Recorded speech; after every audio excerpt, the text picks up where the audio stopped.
So I'll just go through some of these, and then this might take around 10 minutes or so, and then I'll pause and we can have a little conversation, have some Q&A.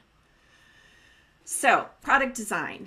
Product design is really, really important, and a focus on this is often missing as a part of the discussion, believe it or not, in an Agile transformation. And the one here in yellow, those offering products and services should feel accountable to their customers for the impact of defects. I think that's a really deep concept, even though it sounds pretty simple and it's like, well, of course. But I've seen environments where people get farther and farther away from thinking about the impact on their users or their customers of the decisions that they're making. And it's not their fault, right? It's not the individual who's choosing to do that. It's usually something systemic in the organization, or the way that the teams are set up, how they employ or don't employ UX designers and so forth. But in Agile too, we really think product design is essential and is front and center, because it's the bedrock of what we're doing. If we can't design products that users love and want, and that solve their problems for them or help them or entertain them, whatever it is we're trying to do, then we're not going to succeed, and nothing else we do really matters, because nobody's going to use our stuff. So we really need to bake product design into the organization's DNA and have it be part of the lifeblood of the reason why the organization exists in the first place. Data is sometimes an afterthought, and is not directly addressed in any of the Agile frameworks and models that I've seen. And maybe there's something new that I haven't seen, or something I've missed, which is always possible. But typically data tends to be minimized, and we think that data has strategic value, and that gathering good data is really essential to success. And here I'm not just talking about product data, it's also business data. It can be all kinds of data relevant to your systems and your products and your services and your business.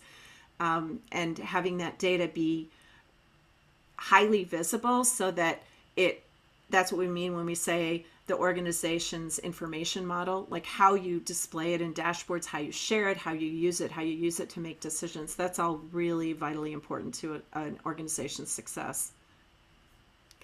And we have a lot of leadership principles, and it's not because we're trying to be the be all or end all or anything like that on leadership. I mean, there's tons of great books written on the topic, and we weren't trying to be exhaustive here. But the more we talked as a group over that 8-month period, the more various kinds of aspects of leadership emerged again and again and again. And they're just really important. And I think it's really important that an organization have an intentional leadership model, because their leadership model will determine everything else that happens in the organization. It really can be no other way. Leaders are role models. People imitate their behavior. They're, like, to use a metaphor, they're like parents, right? They have to display the values and the behavior that they ask of other people. They can't be in the position of saying, do as I say, not as I do, because it won't work. People are really smart. They see through that really quickly. They look to their leaders and they imitate what they see their leaders doing. They copy their leaders, or they adopt their leaders' belief systems, and they ignore what their leaders actually say to them. So if the leader's behavior is not aligned with the values that the leader says they hold, people will have to choose, and they will choose to follow and imitate the behavior every time, because that's just how people are. It's kind of hardwired into us as human beings. And so it's really important for organizations to think through how they want to handle this whole area of leadership. Now, intentional, thoughtful leadership is what I'm talking about here. And this can vary dramatically depending on the circumstances. But for example, a team needs some direction, right? It doesn't matter if you're talking about a team of individual contributors or a team of senior managers or senior executives. A team is a team, and all teams need leadership. And this is what we mean when we say leadership models scale. And before I go further, I want to make a crucial point. There is no perfect form of leadership.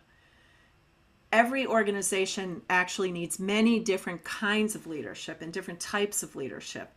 So Agile 2 suggests that a team has more than one type of leader, and some of these will be in formal roles, some will be in positions of authority, others will be informal leaders who everyone on the team knows is a leader in a certain way or a certain area, and all those forms of leadership are really important. And so, having an environment where you can encourage the emergence of these different type of leadership is really important. And these are from various leadership thinkers. Peter Drucker says that an organization needs an outside person and an inside person and someone who gets things done. And these are very different leadership traits and leadership styles, and you rarely see them all in the same person. And the Agile community tends to share a collective view in general that leaders will emerge. And I do believe that leaders will emerge.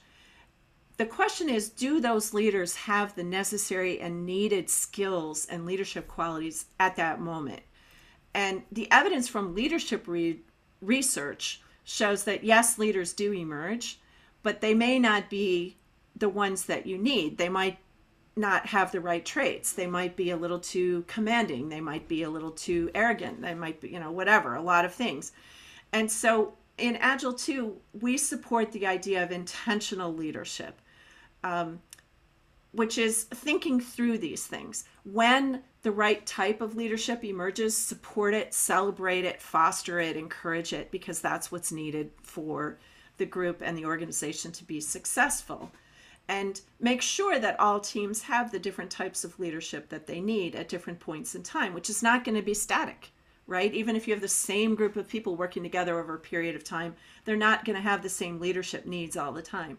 So it's just important for someone to be thinking about this, right? Do they have the right kinds of leadership, and do they have what they need to be successful?